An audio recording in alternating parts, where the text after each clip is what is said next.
Hello everyone, this is Sean, and I think this is episode 12 of the Reliant build. Now, the reason this is a narrated picture slideshow instead of a video is because I did all this final decal application on March 13th when I was recovering from root canal surgery, so I was in no condition to talk. So instead, you're just going to get a narrated picture slideshow like the early model building videos that I'm re-recording to avoid copyright striking. And as you see on the side of the box, as I progressed in applying the models, I just went over the model number, the decal number with black Sharpie, and a black arrow to show what I'd applied. Makes it a lot easier to see anyway. And you can see the bottom there with the phasers. Now I had to put them down with microsol and microset and give them some time to set.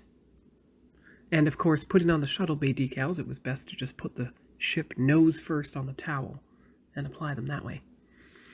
And you see the registry number on the bottom.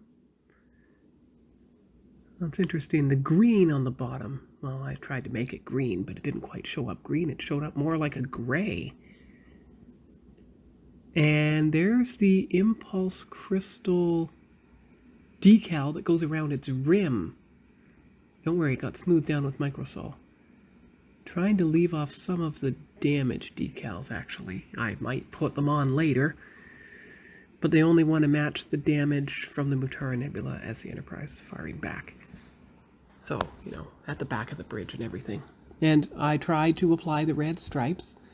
I wasn't entirely successful, so I had to turn to using the ultra-fine Stadler marker, which seemed to do the job well. The registries went on quite nicely on the weapons roll bar, and there's the red ring on top of the bridge. Now that's in normal daylight. There you see it from another angle. Now I haven't put on the phaser bumps, but I have put on all the remaining Aztec decals on the top of the saucer. And then you see a front view where you can see things better.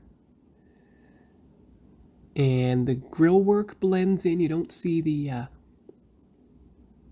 colors. And of course there's the registry number and the name of the Reliant. So I tried to align it properly. And of course I took different angles, but that may well be the thumbnail. Not that one, but the first front-facing one. Or it might be the picture that's coming up next, which is that one right there. That might be the thumbnail, because the Starfield tests had their own thumbnail.